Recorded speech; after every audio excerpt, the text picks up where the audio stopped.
I'm so glad you're with us today, and welcome to Talk with Ted. We've been talking with Pastor Ted over the last number of weeks now about issues that have risen as a result of COVID-19, and I hope that some of these talks have been helpful for you. And today we're going to be talking about change, because we're starting to see some change, right, in what's happening in COVID. And you brought your bottle. I brought my milk bottle because back in 1939, if you can get a look at that, King George VI was King of England, and this is a World War II. And a few years ago, they got rid of these. You don't remember those; you're too young. Way too young. They got rid of these and went to containers, and people were upset about that. Yeah. Now we could get it in plastic bags, and now plastic is not acceptable, so I don't know what they're going to do next. But anyway, so change. So when we talk about change, we talk about change that we're going through right now as a church. Mm-hmm. And re-entry, what's that look like? Yeah, and people don't do very well with change, do they? I mean, all of us, we get a little bit, upset or just uncomfortable when change happens. We like routine. Yeah. I'm older than you, and I like my routine. I like my certain things at breakfast and whatever the case may be, and following through. And even in the church, we've had change over the years, and now this is a different change that we can only allow so many people in the building and so forth. And makes people nervous. Yeah.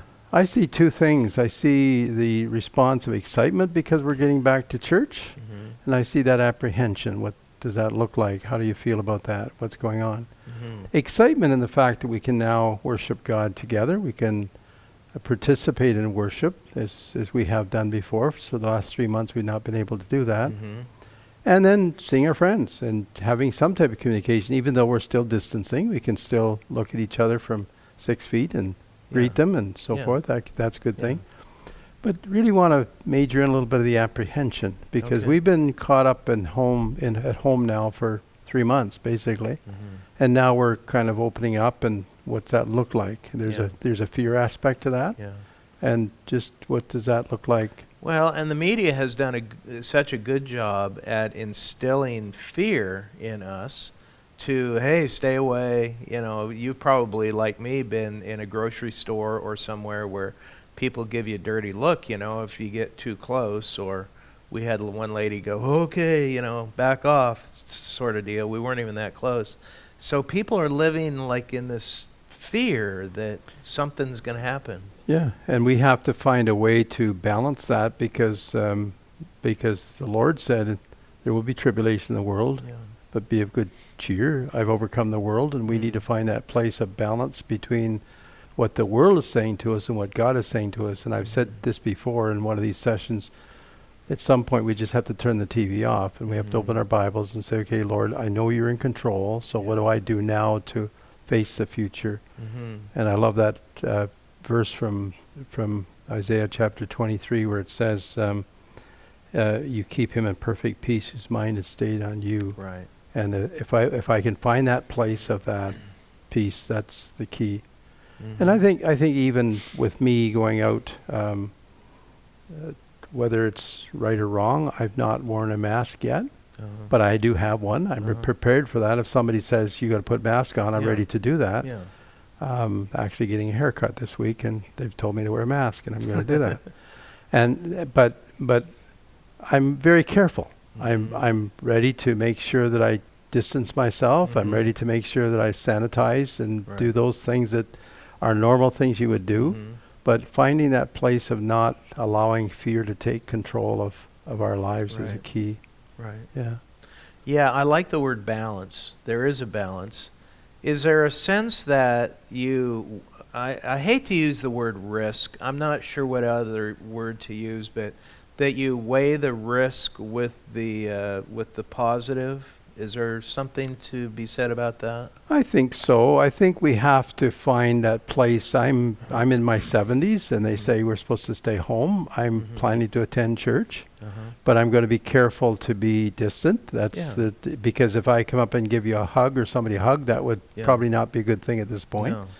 But I think I can balance that by saying I need that form of worship in my life to be able to express my worship to God. I can do that at home, but it's so much more effective when I do it, I think, when I do it amongst other people and share that balance with other people to be able to listen to music, whether we sing or not. We may not want to sing because of the COVID, but we could also listen to the worship team or whatever and kind of go from there. And at North Broadway, we are doing everything we possibly can in order to prevent any spread of anything anybody has. We're going to do the sanitation at the door and spray everybody's hands, and the ushers will have masks on, and we've distanced the chairs, and so there is something about being cautious, but then weighing that with the positive of attending worship.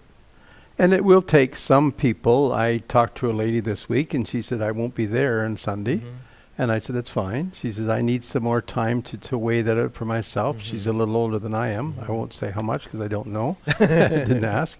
But I think that's a positive thing. I want to be there, but I really don't feel it's a good time for me yet to be in that situation. So that's the balance. I can still watch on TV like many are doing this morning, or I can find time to find that balance of where I fit into the worship service, and we can connect through the office or whatever to make that connection when that time comes.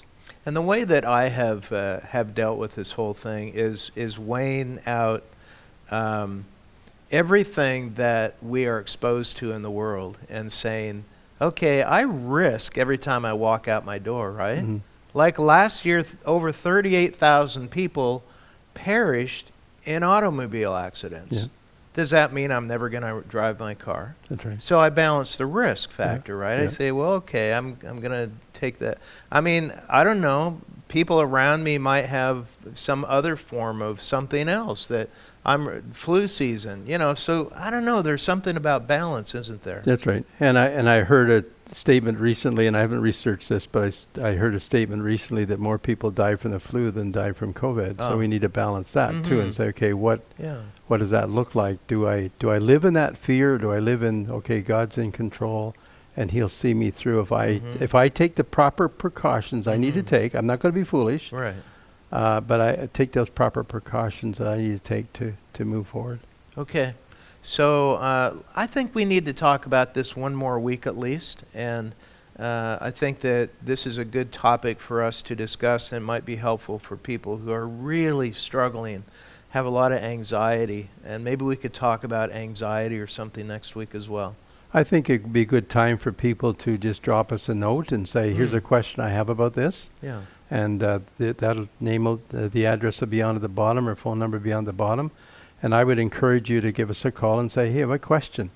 And if we can answer that question, we're not doctors, we're not politicians, but we can maybe find some scriptural direction in that that can help. Excellent. Thank you for being with us. Thank you for joining us. I hope this has been helpful for you.